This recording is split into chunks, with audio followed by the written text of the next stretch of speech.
Hello out there. This is DAT Poker Podcast for June 19th, 2022. A happy Father's Day out there for everybody. It's Father's Day today. As a dad myself, I'm more than happy to be doing this show. Super excited to do it, but with no Adam and no Daniel. It's a we don't even have a word for this. We're like a trip poker podcast or a poker podcast. Yeah. Terry Rowe. Rowe. Just me and the man with all the knobs, Ross Henry. What's going on, man? What in the world's going on? What in the world is going on? What in the world's going on? The WSOP is going on. It's been a while. We haven't been able to do the show. As you guys know, Daniel out there grinding every day, sometimes twice a day. Sometimes if there's an online tournament, 3 times a day. But we had to put a show together. I actually went to the World Series of Poker. The last one of these we did started off by me lamenting that I wasn't going to make it. But in-laws came to the rescue, took my kid for a week, and I went off to Vegas. I played at the very first World Series of Poker at Bally's in Paris. So I've now played in my third WSOP venue. Things are looking pretty good over there. It's getting good reviews. Most things are pretty popular. I'd say the only kind of negative is probably the food situation in the evening tournaments. That's a bit tough because day ones of the 3 p.m. tournaments have no dinner breaks. But if you're a no limit guy, you're out there. I think people are appreciating it. People are liking, for the most part, being on the strip. We kind of predicted these things, that the locals would be a little bit less happy because you got to deal with the parking situation. But even the locals, I've heard from the parking situation, it's not that bad. It's pretty good. A lot of people grinding up status at Seiver properties. It's been going pretty well. It's been getting pretty good reviews. Logistics have been good. Lineups mostly haven't been too bad. They've had good staff. I think the dealers that dealt to me were excellent. Again, I don't play the no limit stuff too much, so I don't know how it was there. We had a few things. It's kind of like moving on from an abusive relationship. Like anything, any upgrade from the Rio seems to be. I don't know. I mean, better. like there's still like a couple things about the Rio that were all right. I mean, obviously the food situation was bad at the Rio, but then All American Dave came to the rescue the last few years of the Rio. But apparently, people miss Starbucks, even though Starbucks was a bit of a trek. Starbucks was a bit of a trek. There was one room without air conditioning, I think, for a little bit. At Bally's. Yeah, there was definitely an air conditioning situation at Bally's. It turned things into a bit of a sauna. So that was a bit of a growing pain, but for the most part, I think it's gone off pretty well. The powers that be have to be super happy with what's going on. I bet at the World Series numbers are up, which is a surprising thing, despite this current state of the economy. You know, the stock market and crypto and all COVID crushing around, and despite the COVID cases that have been talking around. I mean, for those who haven't been following, COVID has been a huge part of this World Series of Poker, as we sort of expected. But this wave hitting hard, the new Omicron variants, we know them to be more contagious but less kind of damaging. Not most of the people that I know that have gotten COVID, they were kind of over it in a couple of days. So it really is for the it's just a flu crowd. It really does seem a lot like just, kind of a bad cold or a bit of a flu for most people, but it has been transmitting and people who, I guess the responsible people who are testing positive are trying to not play for that period. But Andrew Brokos, if you follow him on Twitter, he's basically retweeting every live human being who has gotten COVID and who's playing at the World Series. And it's sort of, if you go down the list, it reads it reads like the day 2 chip leader, thing. There's a bunch of people and there's a bunch of names like, oh yeah, I recognize that name. But I was just going down his list this morning of he retweets people who get COVID at the WSOP or around the WSOP. And most, going back most recent to oldest, we have Alan Cunningham, Eric Froelich, Efro, Adam Friedman, the dealer's choice god, Jerry Wong, Christian Harder, Cale Cleaton, Randy Ohl, Steve McLaughlin, Kitty Quo, Chad Holloway, Brock Parker. Most recently, a guy who's a fan of poker podcasts in general. And this one, Chad McVean, podcast super fan. Get well soon, Chad.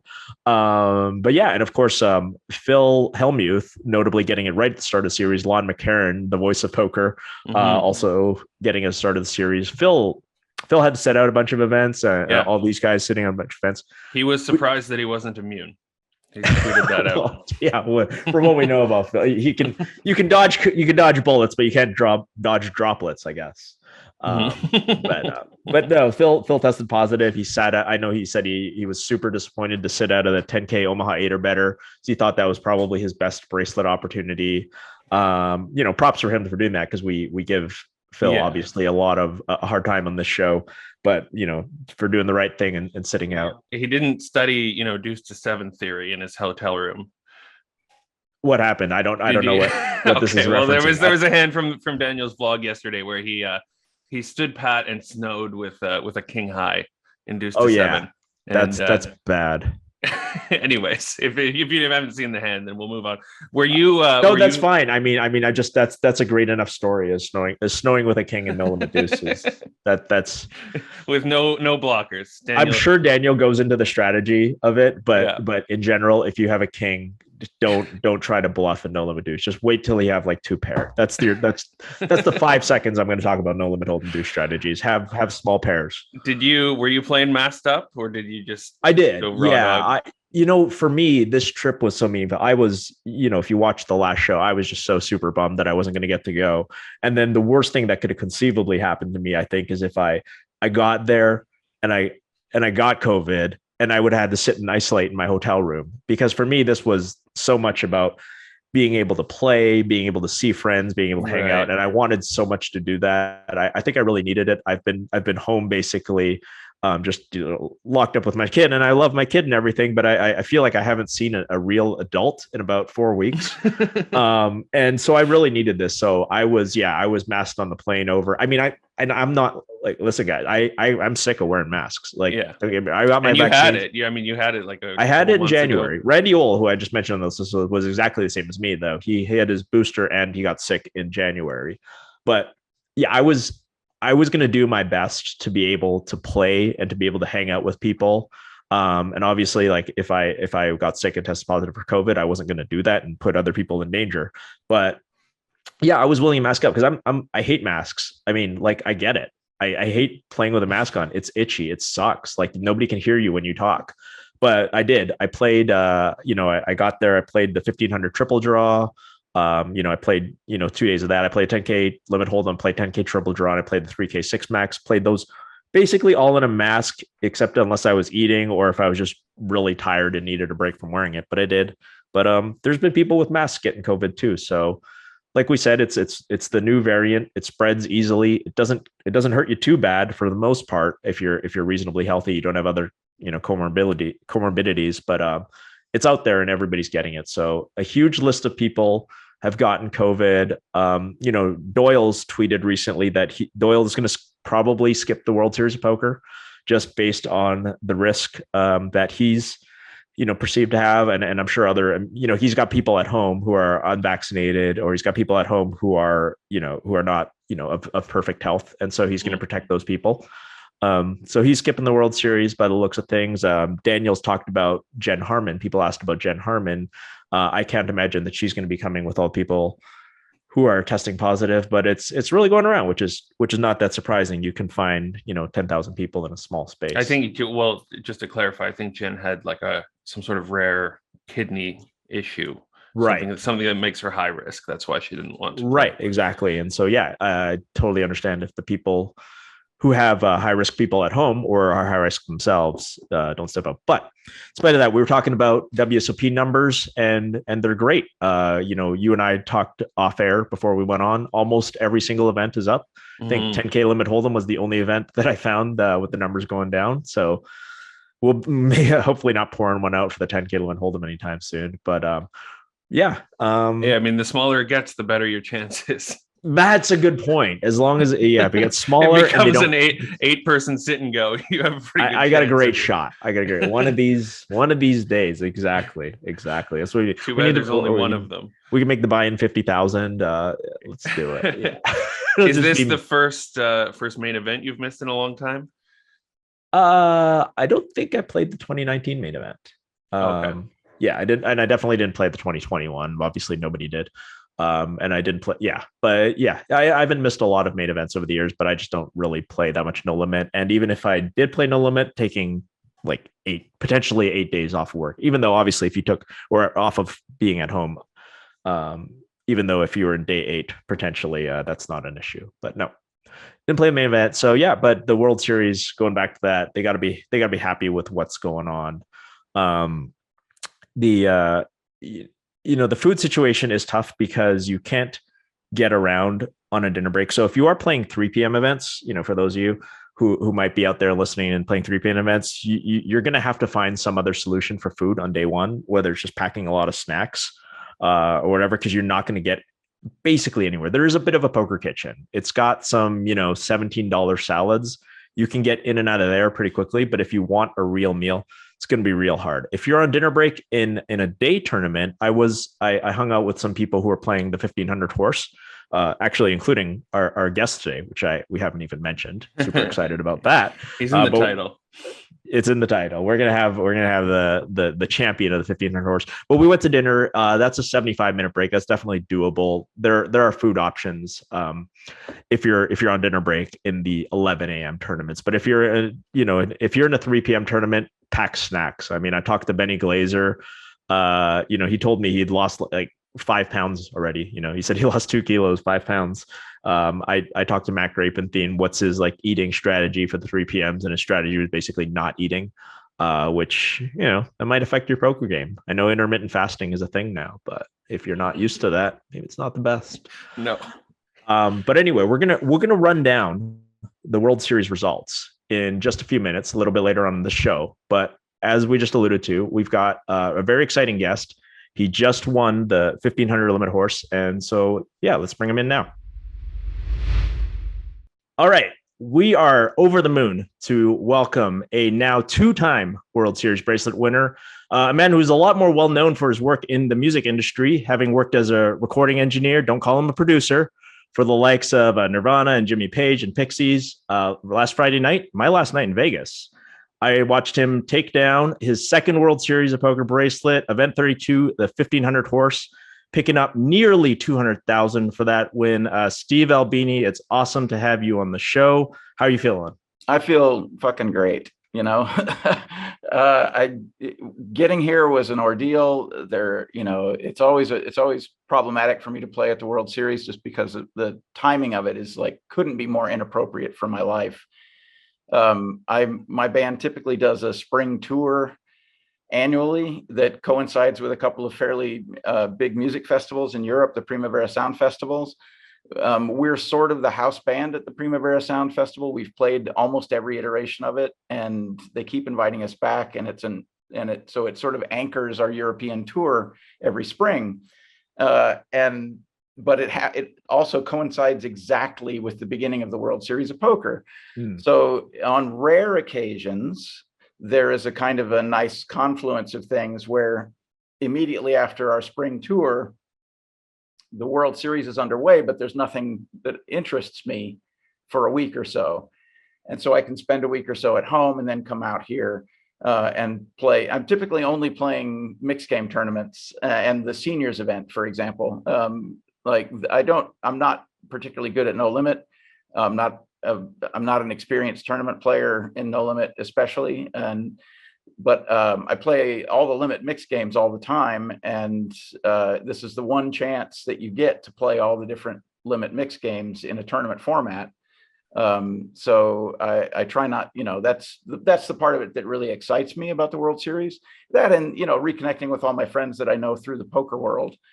It is really strange how my circle of friends has these odd tendrils. Like I have my wife Heather worked in the comedy world for many years. She managed the Second City Theater in Chicago, so I know a whole bunch of people in like professional comedy and television and acting and things like that, mostly through her, mostly through being married to Heather. And then I have these friends that I know through poker, some of them the highest echelons of poker, like some of the most distinguished poker players, I consider personal friends, which is incredible. Like the fact that I can crash on Brandon Shack Harris's air mattress whenever I come to Vegas. It's like fucking amazing, you know? We just saw Brandon just quickly exiting for a restart as just before we started this interview. But I do want to, of course, talk about your home game, which seems awesome. I overheard you as you were picking up your bracelet, saying you were tied for second in bracelets in your home game. So I want to talk about your rail the other night. I was fortunate enough to be part of your rail, even though we just met a couple days earlier on a dinner break, but we've got lots of mutual friends. So guys on the rail, multiple bracelet winners, the aforementioned Brendan Jack Harris, Matt Grapenthien, who's a stud world champion, Eric Rodwig, Jason Gola. You Poker Go even did a documentary, which I just watched about your home game. So tell us about this home game in Chicago. All these guys, it was great energy being there on the rail. And if you judge a man by his friends, a lot of real positive energy among the men and women on your rail the other night. Yeah, I've been incredibly lucky at having like the best fucking friends, you know.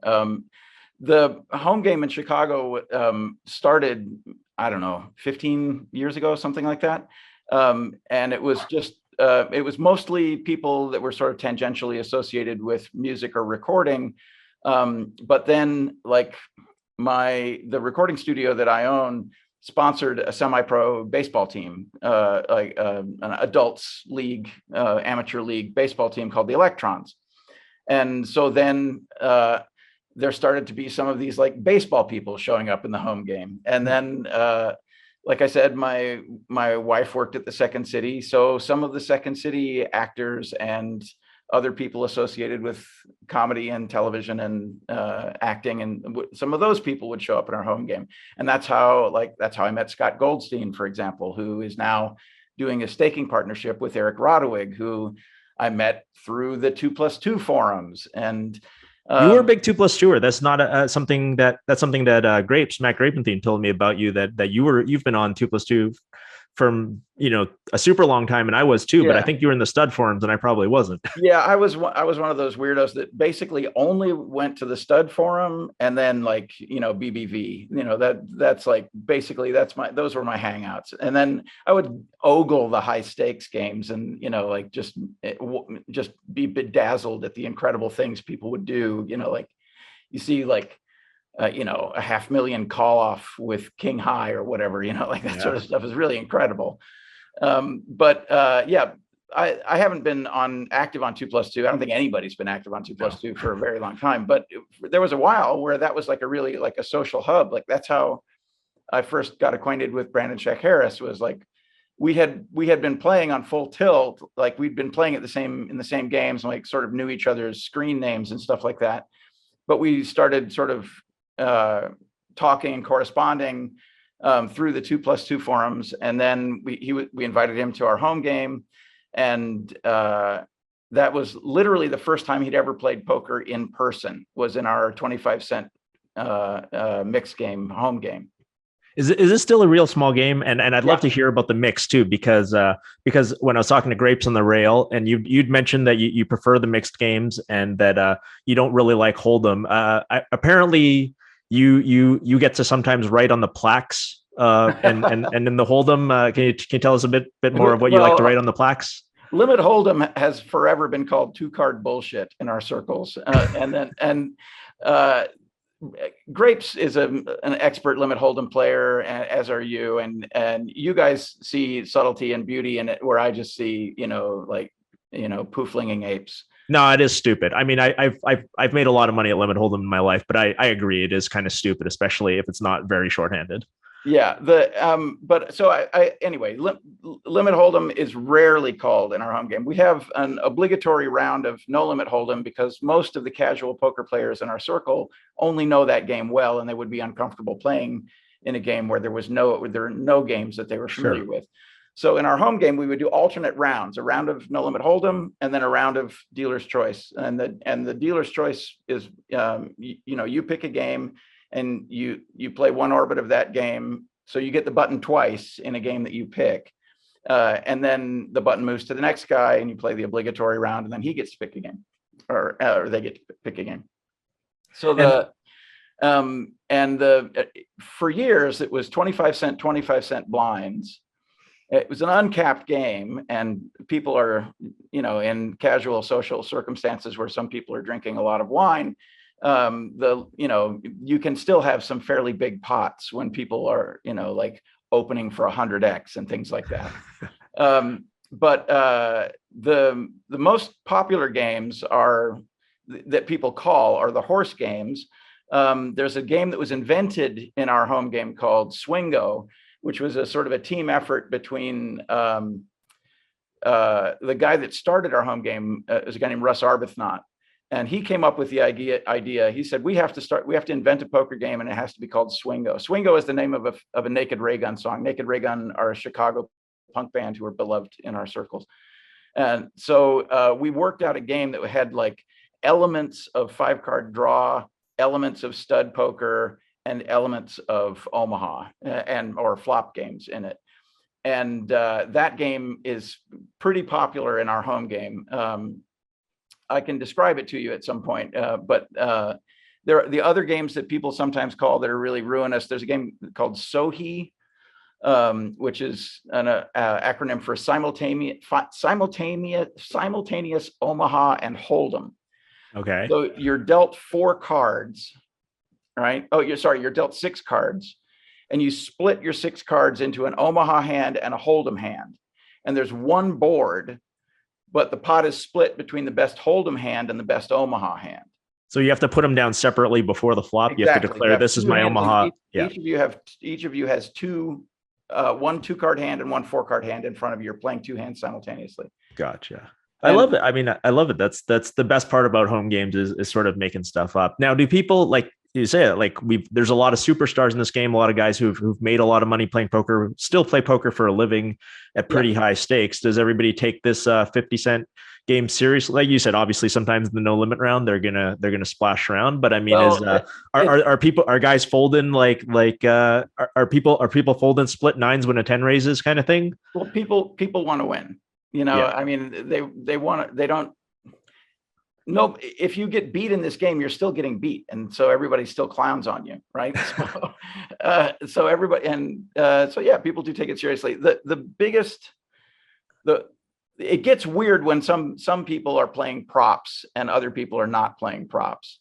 So there was one session where Eric Rodewig, who I mentioned, was in town. He lives in Omaha now, but at the time I think he was living in Washington, D.C. Another bracelet winner from your crew. Yeah. And he was playing in the game, and Stinger, Brian Hastings, was playing in the game as well. Six-time bracelet winner now, Brian Hastings. I actually met Stinger through the Card Runners people. Right. I was very briefly doing Raz videos for Card Runners, and I think that's how I got that. I knew that he lived in Chicago at the time, but I didn't have his phone number. And the Card Runners guy said, "Oh yeah, you should definitely get a hold of Stinger. He would love to play in your home game." So when we got a hold of him, and he started playing in our game, and Alex Wang started playing in our game from Card Runners. And anyway, so Stinger and Eric Rodewig are playing $100 props in a game where like a big pot is $20. So their props are an order of magnitude bigger than the pot. And gotcha. one of their props was in deuce to 7 single draw. The color of the lowest card in the winning hand would be the red or black for $100, right? Okay. And even if they weren't in the hand, this is just other people playing the hand. Right. So like Brian moves in with like a king low or something like that, just because it, like, the 9 that was the lowest card happened to be his color, and immediately gets snap called by a 7 or something like that, so he, and of course people are buying in for absurd amounts in a game like this, just because otherwise it's no fun not to have like $400 or $500 in front of you when the pot is, a buck and a half. It's just not fun to be able to move into like 100x pot, whatever. So like that sort of thing that's the sort of thing that warps the game. But and then just legitimately the game Swingo, for example, it's a pot limit game, and the pots can be enormous in that because there are some betting strategies in that game that require action. In order for that to make sense, I should explain the game. In the game of Swingo, you're dealt 5 cards. Mm-hmm. Everyone's dealt 5 cards. There's a round of betting. After that round of betting, you separate your hand and expose 3 cards as your up cards. Okay. So then you have 2 down cards, as in 5th Street on stud. You don't get new cards. You just have 5 to start with, and you expose 3 of them. Okay. Right. And the betting starts as in stud with the best exposed hand. There's another round of betting. And then there's a final community card dealt. And then there's a final round of betting. The interesting thing about this game is that your hand is the best poker hand made from a total of 7 cards. Mm-hmm. The 5 you were dealt, the 1 community card on the table that everyone can play, mm-hmm. and then any one of your opponent's exposed cards. Okay. So there are situations where it's apparent that if person A stays in the pot, person B is going to have a very strong hand. So person C has to try to get person A to fold. Right, so because when somebody folds their up cards, that's no longer a valid card in play. Exactly. Yeah. So you're not necessarily just value betting or bluffing. There's a manipulative component to the betting that is something akin to like the sort of natural collusion that occurs in a stud 8 hand, where you have a made low and a draw and a made high. Yes. Then they're compelled to put the other guy, Lucky Pierre, in the middle, right? And then, but in Swingo, you have this scenario where there's someone who has a clearly strong hand. Some of the time, there's someone who has a clearly strong hand, as long as a certain board does not fold. Right. And then there are other players in the pot who think they can win if they can convince that board to fold. And if that board also has a hand, that's when it gets interesting. So there was one, there was a federal prosecutor who played in the game for a while, a guy named Chris Groman, who's now, he now does criminal defense, but he and I were playing a Swingo pot where before the community card had been dealt, he had a draw to an ace high flush, and I had a made flush with a straight flush redraw. And so there was a lot of action on after the reveal, after the swing, which is where you swing the cards out, mm-hmm. The flop, the swing, the reveal, whatever you want to call it. And then the river card was of his suit, and he made an ace high flush with that card, but that was also my straight flush nut card. So in a game that had 25-cent blinds, we each got $600 in, and that's the biggest pot that's ever been played in the Swingo rounds. That's awesome. I love it. I love it. I love that. I love that you guys have a game that's nominally low stakes, but of course you can make it interesting enough for people, and that of course that you've got a bunch of real tough players. Yeah, I had a question about this game. Is it the game that's breeding the great players, or is it like a networking, like it's for primarily the game? A social thing for everybody. Like okay. It's just playing in that group, and it hasn't been a regular game for a while. It's now a very irregular game. Especially. Is it more than one table? No, well, sometimes, yeah. Usually, I have a poker table in my basement, which is the nominal venue. And then I have a billiard table that has a cover on it. So the second table is typically the billiard table. And, but it's, so sometimes it's 2 tables. But it's primarily a social thing for everybody. It's just like good people attract good people. And so if you have an interesting environment with sterling conversation and, engaging people and good humor, like there's a local radio personality named Matt Spiegel who plays in the game sometimes. He's a sports announcer, sports radio guy in Chicago. And part of his shtick in the game is he always brings a bottle of celebrity vineyard wine. So like there's this weird thing where like people who make a bunch of money in show business open a winery for some fucking reason that I'll never understand. But because it's easy money. I don't know. I mean, I'm certain these all. The markup on booze is huge, I think.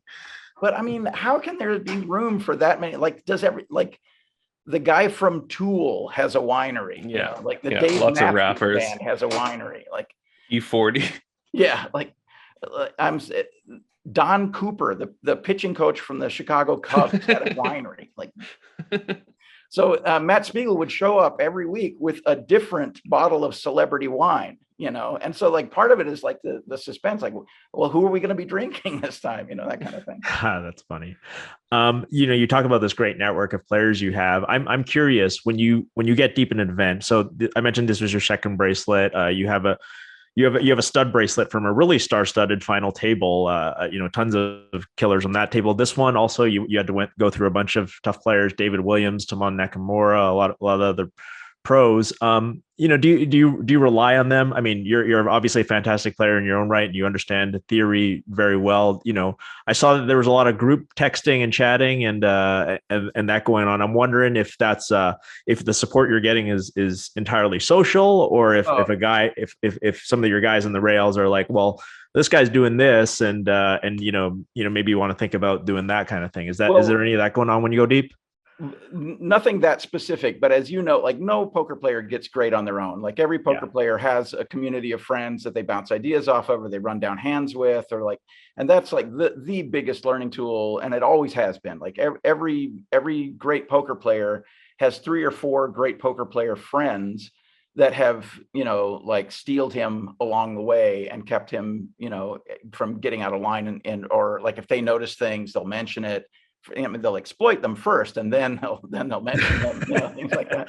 But so yeah, I mean that's one of the reasons that the 2+2 community was great. Like, you had world-class players, like, being very, very, very open with their knowledge and their experience, and like, critiquing play, and like going through hands with novices and stuff. I thought that was a really great atmosphere, really great environment, and that's kind of reflected informally in the million group texts threads that all of us have on our phones. Like, we all have like a sort of peer group or a brain trust that we like go over things with. And that's been really great. I've been super, super fortunate to have people like Eric and Brandon and Grapes and Jason Gola that I can talk to about poker. And, we're not, most of us play, we play seriously. Yeah. But Brandon is the only like 100% true. Well, Brandon and Grapes are the only people who like make their sole living from playing poker in our peer group. Everybody else, we have a livelihood that we could fall back on. So people are not like, if there were people that you played with every day in a 1,000, 2,000 mix where there's like life-changing money on the table every day, you're not going to be wising those people up. Of course. Like, if you're not going to be wising your opponents up. But in your peer group of people that everybody wants everybody else to get better, and everybody wants everybody else to succeed and have a good experience in poker. So it's much more open. There's much more open sharing of knowledge. Like, it's not seen as a threat if somebody else knows, like, how to spot a good spot for a 3-bet bluff or whatever, Absolutely. And we just saw Brandon walking by one more time. I can't believe he's still here. We're 20 minutes before the restart of this tournament. He's on his way. Oh, guest appearance, champion. Hello, Brandon. It was really fun. I mentioned again being on the final table, with the bell, the blue. Brandon brought balloons. This was a funny story. Brandon's the balloon guy now. The rest of the world knows him as the umbrella guy. Now he's the balloon guy. Brought some helium balloons, lost control of them. They floated up to the ceiling. And then a very strange thing happened when you were down to about 1 million in chips, 3-handed, of the 19 million in play, less than 5% of the chips. All of these helium balloons suddenly defied the laws of physics and started floating back down, which I've never seen before. And that was an omen of things to come. From there, you won almost every hand from there on in. There was a brief heads up period where you gave a little bit back, but you were really on cruise control for. Well, I mean, there was a pattern to my fortune in that tournament, which was like, I'm very experienced in all the stud games. Mm-hmm. I have a pretty good handle on how to play under most situations, which is 60% of the games in horse. In those 3 games. I'm absolutely tragic in Omaha, and I barely know how to play limit hold'em. Like, I mean, I know the rules. Like, it's like when you see somebody like, oh, do you play chess? Well, I know how the horsey moves. That's like my level of competence in limit hold'em. And in Omaha, I'm absolutely tragic. I find hand reading in Omaha High-Low, for example, like absolutely cryptic and inscrutable. Like it's really, really difficult for me to put people on a range that includes both high and low cards, and they've got fucking 4 of them. What am I supposed to do with that? So Omaha, I'm absolutely tragic. And what was happening throughout that tournament was I would fucking mow through the stud rounds. And by the end of the cycle of the 3 stud games back to back, I'd have all the anti-chips in front of me, and I would be feeling fucking fantastic. And then I would just bleed and dust it all off in the flop rounds until I was back down to like almost nothing. And then the stud rounds would come in again, and it would be like hungry hippos, I would just like get everything. And then the flop games would come around, and I would just I got extremely fortunate that when I was super, super low in the flop games, I was actually dealt a couple of hands. Because I'm not going to win a pot without the best hand in any of those flop games. Where, I mean, other people probably beat me out of my blind, like infinite, but like I'm not beating anybody out of anything. I'm, especially when I'm short on chips, like if anybody has any reason to call me, they're supposed to call me, and they will, right? Right.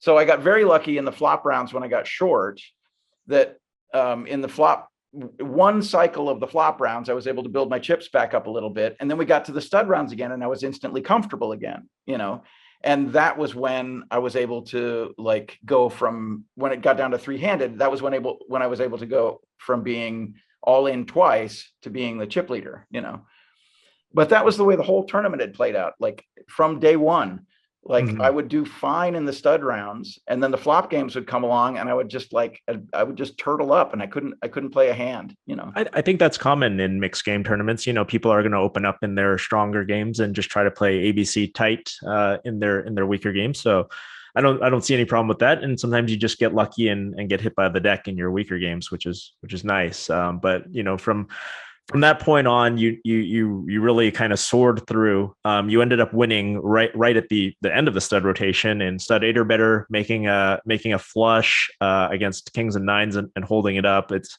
funny when you caught a 9 in that round. Grapes immediately says this guy has no idea how much trouble he's in. If Steve catches a 9 in stud 8 or better, that's gin for him. Yeah, well, I play in a private game in Chicago where they in the stud 8 rounds they actually call if anyone's dealt a 9, they call it an Albini, because there are these sort of axioms about the different poker games, yes. Like that, and there are people who play according to these axioms, like 9s are the worst hand in stud 8 or better is one of those. Exactly. Like 9 is the worst card in stud 8 or better. 9s are poison is the way I've heard it explained,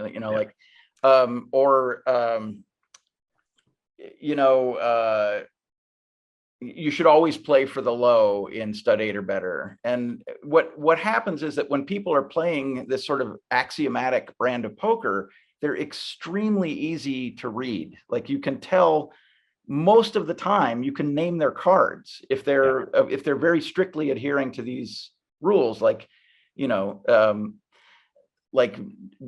don't isolate with an ace door, or use an ace door to get high cards to fold, and like the various things that people do in the different games that when you're aware of what they're doing, if they're playing according to these axioms, they become pretty predictable. And one of the things that's done is it's sort of bred a fear of high one-way high hands in stud 8.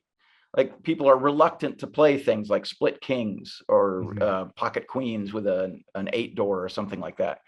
Like it's almost as though they don't realize that half the pot goes to the high hand unless nobody makes a low, and then all the pot goes to the high hand. Exactly what happened on your winning hand. Yep. Yeah. So there's a yeah, people are shy about playing high equity hands in stud 8 or better. And in a heads up situation with a high hand against a low hand, for example, if that low hand is kind of ragged, then the high hand is at a huge advantage, right? Like if I have 2 kings and you have 8-7 deuce, I have a huge advantage over you. You're drawing toward half the pot, basically. And I have the whole pot at the moment. And until we get a couple more cards, you have no you don't own any chunk of any of that pot. So it's people shy away from high value hands in stud 8 when actually they're, you know, especially in a heads up situation. And the critical thing is that in a situation like that, a pair of 9s is not that different from a pair of kings. Like there's not a huge difference in and you know, feel free to run to the Pro Poker Tools simulation page and learn this for yourself. But in a stud 8 pot heads up, a pair of 9s against a razzy low draw is doing almost as well as a pair of kings. Like you're really only concerned about them catching random overcards and you know, making accidental pairs going down the river. So like and you can still outdraw those hands by making 2 pair. Exactly. So like so yes, I'm willing to play stud 9s in stud 8. You know, I'll cop to that. Is that I think these axiomatic rules you talk about, they are true if you're a true beginner to the game. It's better to follow the rules and have your training wheels.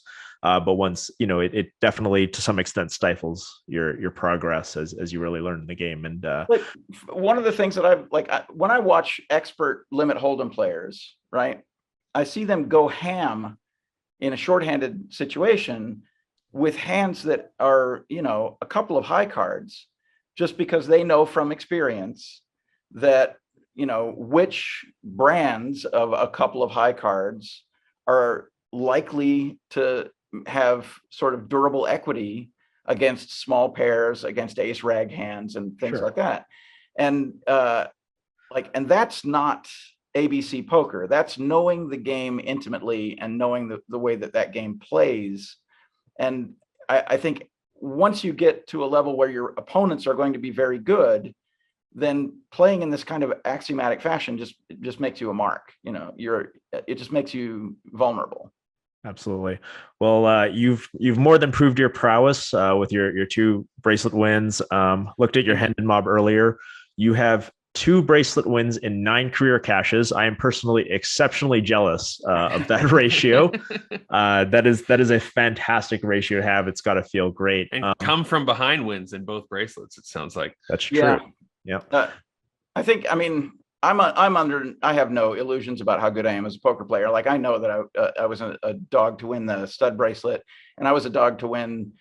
I was a dog to even make it to the final table. I was all in several times, getting to the point where we got to day 3. In the stud tournament, in the 2018 tournament, I managed my chips, my stack well, and I made some good hands. So I was never low on chips in that whole tournament. Like I was above starting stack from the beginning, from day 1, and I never really like had to suffer like being low chipped in that whole tournament. I was never all in until the end of the tournament. I was never all in that tournament. Oh wow! So I mean that one feels like a fluke for that reason, that I never really suffered the deep sort of misfortune that puts people that can like completely tip people over, and just nothing really bad ever happened to me.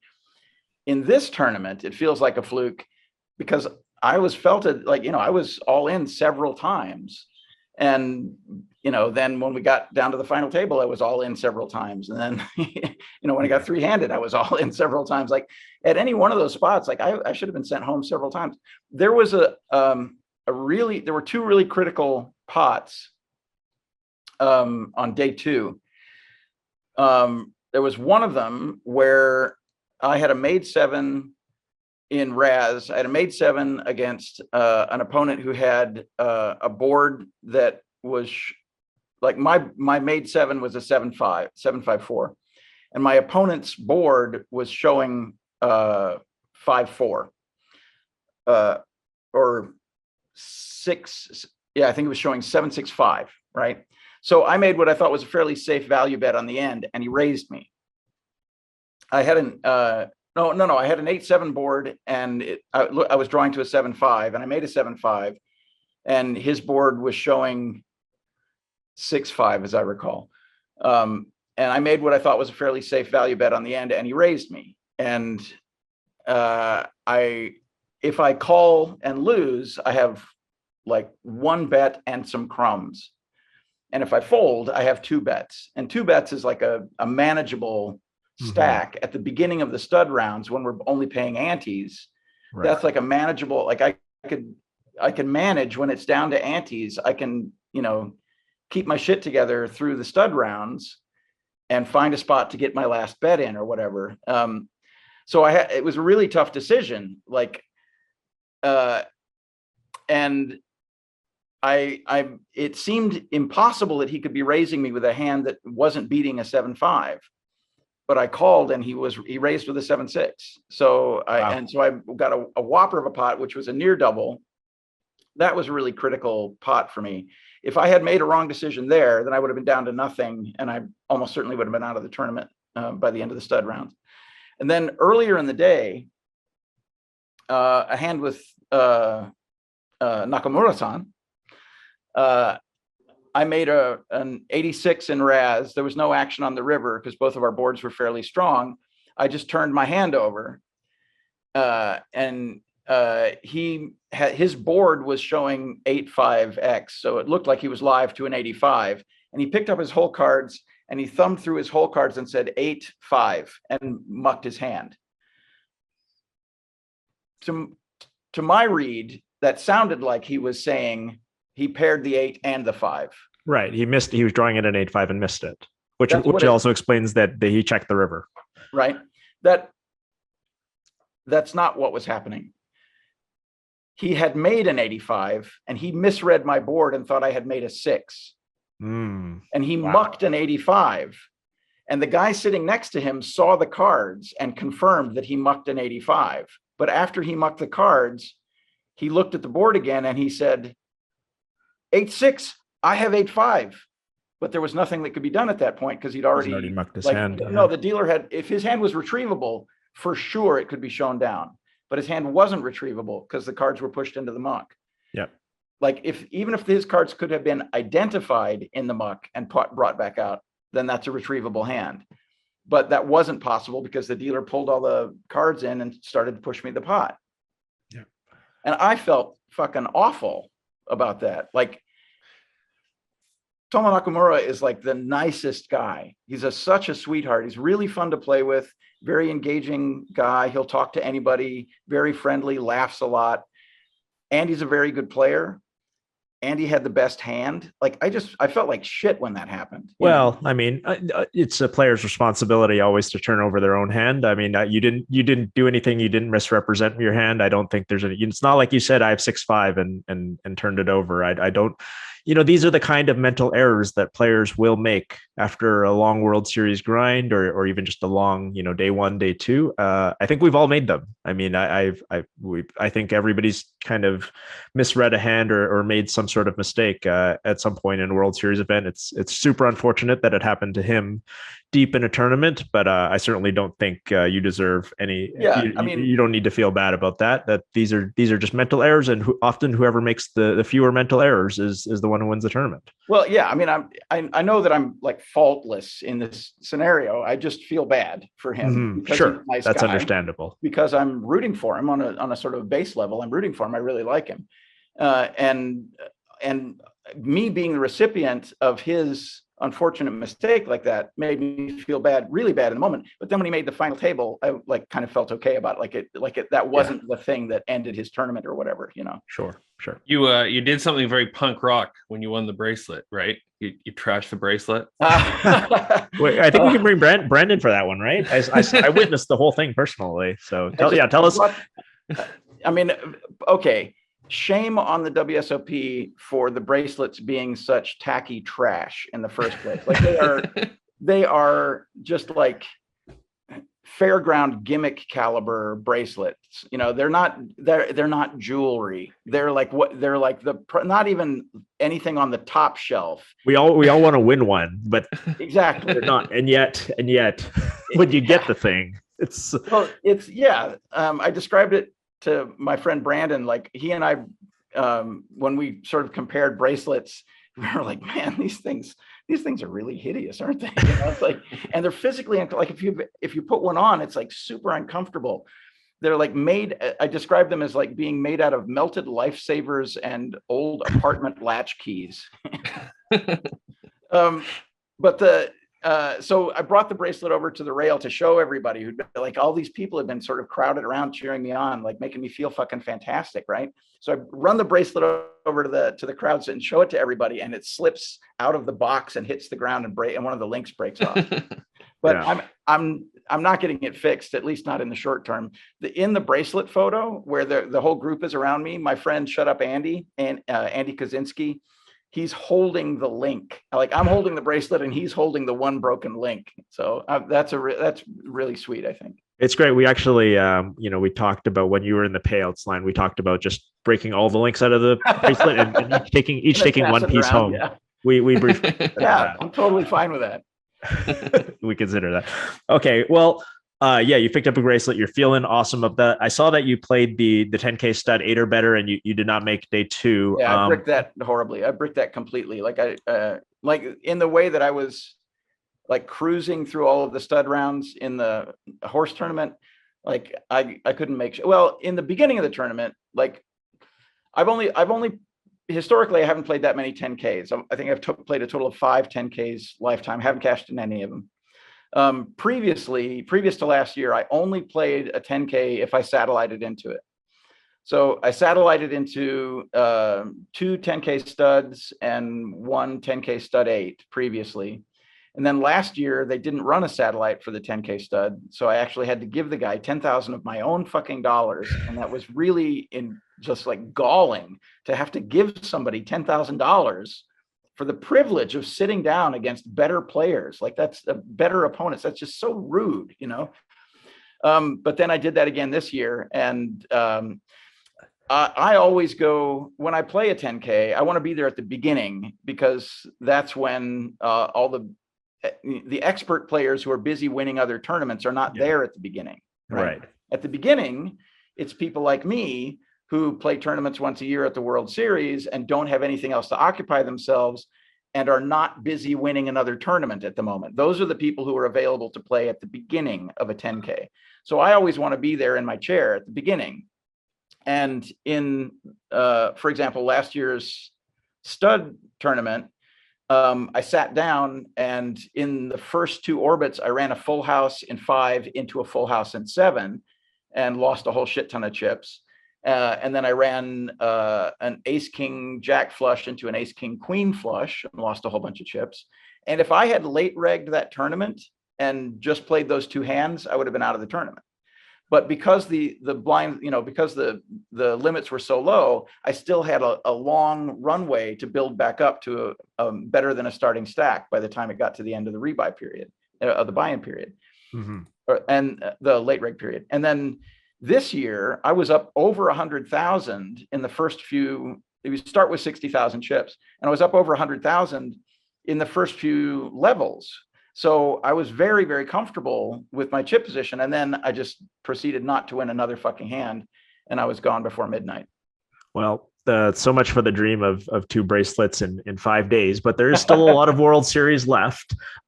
Still a lot of mixed games for you to play left. Will you be playing a lot of it? I mean, you mentioned your band being on tour, and this has got to give you some confidence. If big music fans want to sit beside you in some sort of mixed game, what's their opportunities going to look like? In back home in Chicago, there are a bunch of private mixed games that if you talk to any poker player from Chicago, they can make the introductions and you can play there.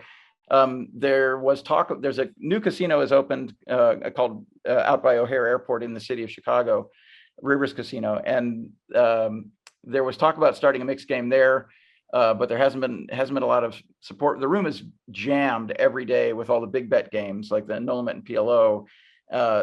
And you need you need to have a regular crew of people that are willing to show up and start the game and keep it going in order for a mixed game to survive in a public casino.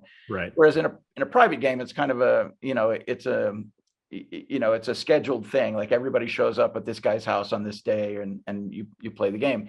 It's very easy to maintain that way.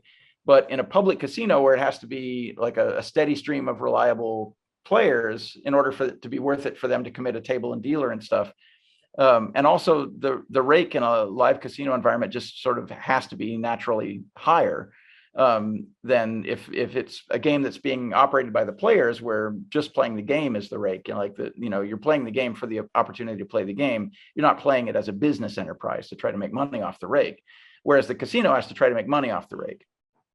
So it's hard to get the game, a public game. There used to be a mixed game that ran at the Horseshoe Casino in Hammond, Indiana, that ran like clockwork 3 days a week.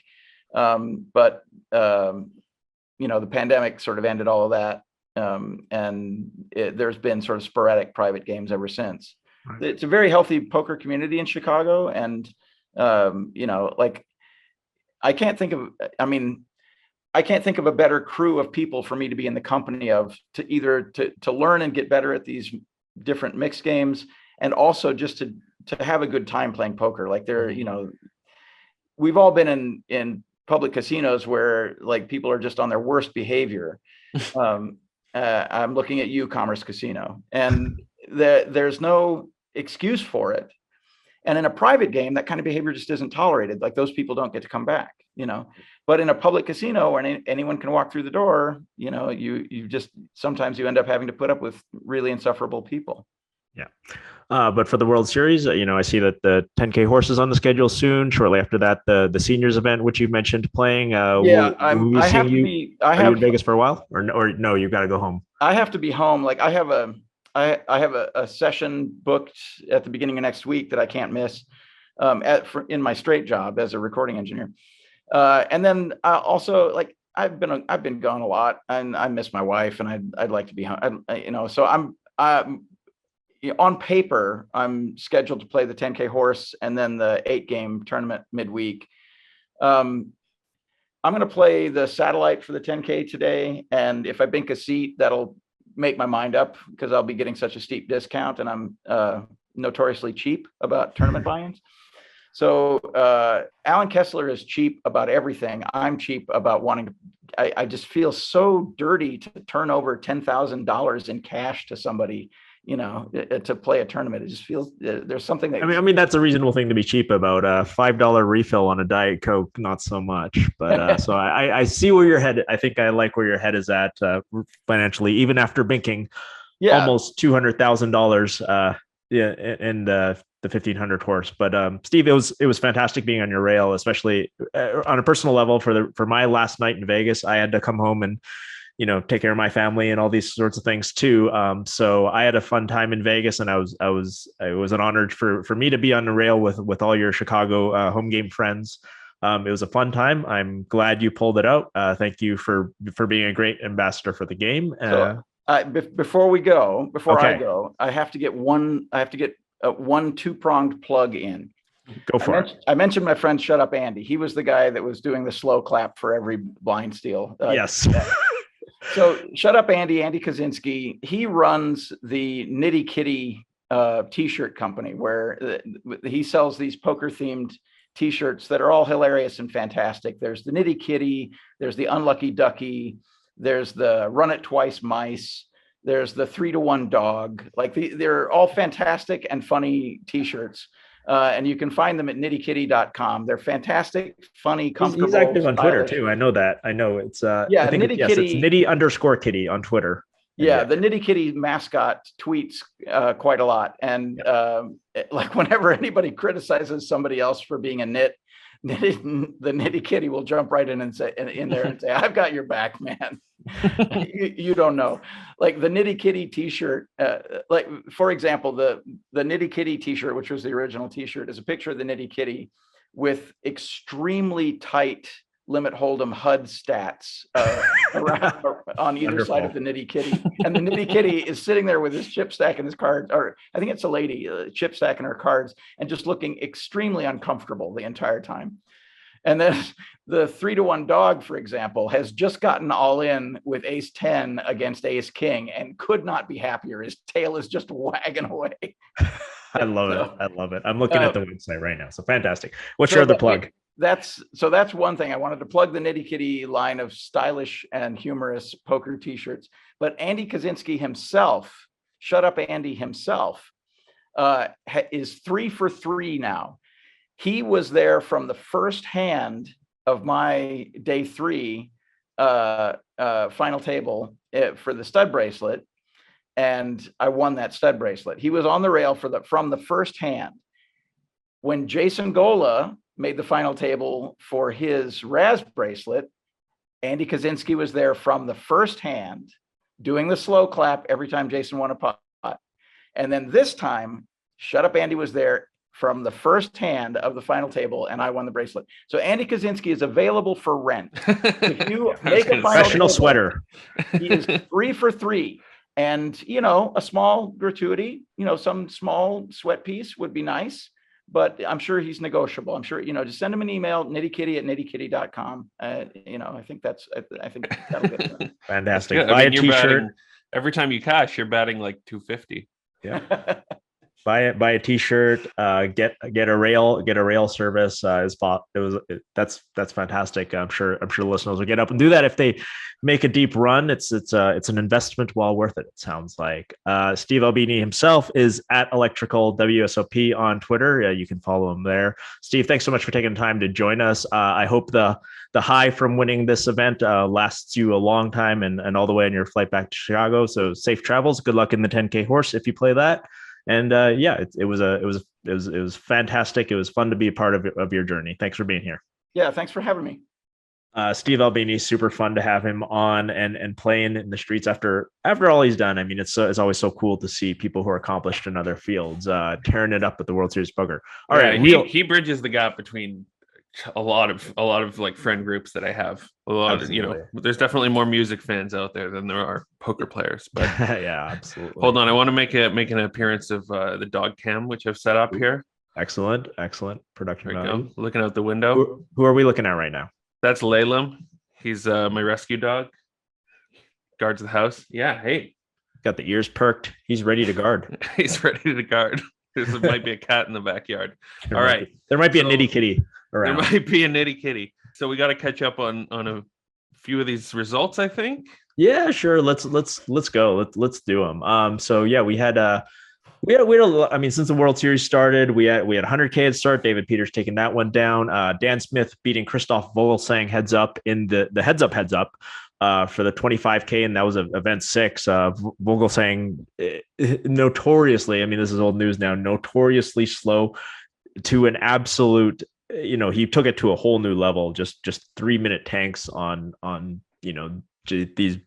That was one of the angriest I've ever seen poker Twitter. It was painful. People are talking about him getting banned. People wanted to put him in jail. Like send him to Alcatraz, banish him from the game. To his credit, I've heard other people say that he watched it back. He's a bit embarrassed and he's going to make a better effort going forward. Dan Smith didn't seem annoyed by it, really. No, Dan. I mean, and it's from what I hear. I mean, he is really going through all these zillions of permutations in his head, working like a computer. But what are you going to do? I mean, the poker world definitely needs a better solution. Daniel would be here yelling chess clock right now if he was here. It's going to be, let's just hope it's not the last time we're going to talk about this, but let's hope we don't have to talk about it too much.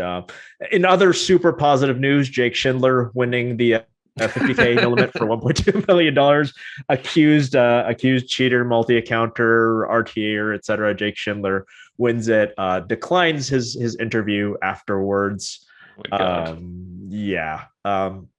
was also in the 50K, the other half of the dynamic duo of online cheating, Ali and Surovich, was also in the field. Really funny story from Sean Deeb. who was at a table with Scott Seiver and Benny Glaser. Actually, I've been informed. Benny Glaser. A game of Law and Thinks broke out. Of course, for those who don't know, Law and Thinks is where you get a third party to estimate the number of something, the kilometers from Earth to Jupiter or whatever it might be. And two people take the, kind of bid up the over under. And finally, when somebody thinks the number is too high, they shout under. Patrick Leonard-Pads calls this the loudest game of Law and Thinks he's ever seen. So Sean Deeb tweeted, playing Law and Thinks with Benny Glaser and Scott Seiver as the brain. All of the questions are about an unknown player at my table who is a scumbag from Bosnia with no name. Obviously, Ali there. Ryan Lang wants to hear the questions and answers. The first one is the dollar amount that he has cheated the community out of lifetime. Benny took under 3.6 million. Scott Seiver's line was 9.5 million. The second one, what age will Ali play his last WSOP event? Sean bid under 33. The brain Scott Seiver had guessed 42. Sean Deeb, the third question, he recently got married. This is the offside ones that Daniel would be upset about. It's a little offside getting into the personal life when we're supposed to be talking about his professional life, but what is the length of his marriage? Benny took under 6.5 years. Scott said till death do us part. What a sweetheart, Scott Seiver, just being a romantic. And then the final question, because he busted the Benny, what percentage of the reason that he got married was so the girl couldn't testify against him? That is awful. More Ollie. This is the tweet section. I'm gonna fire when we've heard the song. We're going surfing on the internet. Ryan Doubt, old school online poker genius and boss. The best part of the Ollie story is using an engine against Chris Brewer in online chess, playing for no money, just LOL sociopathy. Ike Caxton says, have you heard the follow-up where Sovrel plays him and uses an engine and they just play a 90 move 3,500 level game? Apparently Brewer had told Sam Sovrel that he was being cheated against in online chess for no money. And Sam says, well, I guess I know what I need to do now. Funny stuff. Cheaters.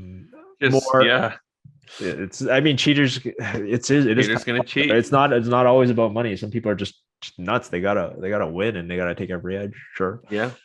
Moving on quickly again, wrapping up the World Series of Poker results. Event 19, the 25K PLO. You watch this with interest. You love the 4-card game. An amateur from China, Tong Li, takes this one down, and you thought this was interesting. I mean, it's always great when a pure amateur just wins a pretty prestigious event. Although not the biggest PLO event this year. I think he did fire the 50K after he binked this one, but the guy said that he only plays PLO, not interested in any other variant of poker. And they just play a weekly game in Shanghai. And he was just at the World Series PLOing it up, and I guess ran pretty pure at the final table, and it's good for the game. He's not going to be talked out of his opinion that PLO is the best game now. That's for sure. There's nobody going to convince him otherwise. I don't think so.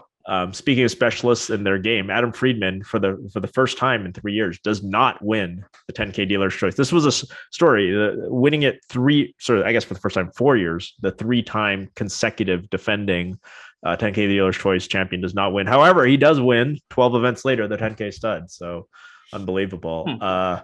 This was good at those games. Scott Seiver in the $1,000 flip and go. We've talked about the flip and go on the show before, but it's a new event as of a couple of years ago.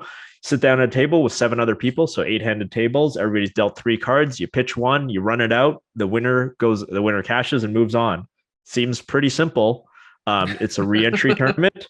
So you can go. You basically, it's for all the people who don't want to play all the stuff that happens before the money. So you don't want to let's just skip it. Let's just get in the money. A lot of people love it. Scott Seiver does not love it. Or maybe he loves it, but it did not love him back. He entered 43 times in this $1,000 flip and go tournament, spending $43,000 to buy into a $1,000 tournament, and does not cash. It's pretty wild. I would, so for somebody who hasn't been to Bally's, and this isn't like the old rebuy tournaments that you used to see on TV where you could just have a little pile of cash under your table. Yeah. You can't do that anymore. You have to walk to the cage and back. Is physically walk to the cage? Well, I mean, I guess I'm gonna guess Seiver has fast track, so you can go out to the kiosks and print out a card. Daniel's talked about this. I think he's shown the process on his vlog. So if you've got enough money in your account, and surely Scott does, you just walk out to the. It's not too far back to the main hall. At least you don't have to line up. If you had to line up again each time for that, that would be pretty tilting. So I think you just have to go to the fast track, get your seat card, and then. Or sorry, go get your receipt, dealer copy, take it to the registration table again, then get a seat card, do it again. But he made that walk 43 times. They did the math, 99.7%. If you want to do the math, you can confirm it's 7 divided by 8 to the 43rd power. Yeah, I think Scott confirmed gambler. He's got some gamble, that guy. Neymar, the one, celebrities who play poker, they don't come any bigger than Neymar, of course. On everywhere else in the world, shows up. Played the third tournament that I played, 10K limit hold'em. He was the next table over from me. Not a tournament anybody would have expected. This is the one. People ask me, why do you think he played this one? I said it's probably not out of love for what Steve Albini would call 2-card bullshit. It was, he probably just showed up in Vegas, wanted a small field, and this is one of the smaller fields, because he was surrounded by security and entourage and all that kind of stuff that you would expect. It was funny because honestly, half the field did not know who he was, but he's walking through his entourage, and it's only because there was some people who know who he was, but we're just wondering, who's this guy? Why is his cameras following him everywhere? All this kind of stuff. Sits down at the 10K. He blasted off pretty quickly, from what I understand. I got the report on the first break from Kenny Shung, who was at his table and was the beneficiary of some spews. Apparently, there was a guy at the table. His name is just Big Mike, and he was drinking, he was getting a bit handsy, slapping Neymar on the back. Neymar was just super tilted about all this and just decided to fire. And of course, limit hold'em, you can't stack off, you got to fire a few times. And so maybe he just didn't want to play with Vogelsang. He wanted to skip the tanking. Maybe. Well, I don't Vogelsang would sit in the 10K limit hold'em. No, that's what I'm saying. It's a fast playing tournament. Even if you can't go all in. But it's very. I would have thought that he just saw hold'em, accidentally registered for limit. There's always a few of those. I don't know. Maybe it's possible. We've all done that online. I don't know. I didn't hear from anybody at his table that sort of he didn't understand what was going on. That's always possible. But yeah, that was that. He didn't blast off to me, which is unfortunate, because otherwise maybe I would have gone deeper in that one. You're wrapping things up. Continuing on, Jeremy Osmus wins the 6-handed $3,000 buy-in limit hold'em. That would be his third bracelets in 9 months. I picked up 2 last year in the October-November World Series of Poker. Of course, most people remember him winning the 25K PLO 3-handed with our missing co-host Daniel Negreanu and Phil Hellmuth, taking it down against those 2 legends of the game. He wins his 3rd bracelet in 9 months. Super happy for Jeremy Osmus, who's a crusher. Brian Hastings, we mentioned him during the Steve Albini interview, wins his 6th bracelet in the 10K deuce to 7 limit triple draw. And currently that's where we're at. Of course, Steve Albini winning the horse we talked about extensively. Currently, we are, as recording this on June 19th, we're just started day 2 of the 10K 7th card stud 8 or better. Daniel Negreanu sitting in 18th place, 159,000 chips in this tournament. The chip leader is Peter Galenser with 411,000. So hopefully Daniel can, start making some deep runs. Hasn't been the best World Series for him, but no, it's been the last few vlogs have been a little depressing. I don't know if first in this one would get him out of the hole, but he needs the bracelet. But still, for first, there's plenty of time left in the World Series of Poker, and Daniel's not struggling for money. He just wants the glory. If anybody's not sweating the money, it's Daniel. there for the bracelets and the grind. Absolutely. So yeah, that's our World Series of Poker update. Thanks for joining us. Thank you so much for Steve Albini for taking the time to spend with us. Super good for the game, as they like to say. And Ross, thanks to you for hanging out with me on a Sunday. We'll try to get a few more of these more often. You know, Adam's got the day job thing. I've got the nighttime kid thing. We're gonna work the schedules out. We're gonna figure it out. Without Daniel, keep giving you updates from the World Series of Poker whenever we can. Personal note: really appreciate all the people who stopped me at Bally's and at Paris, and you know, told me they enjoyed the podcast. Always one of my favorite parts about going down to Vegas during the World Series is people who appreciate the podcast. So on a personal level, thank you for that. Otherwise, we'll see you when we see you. Thanks very much for joining the show.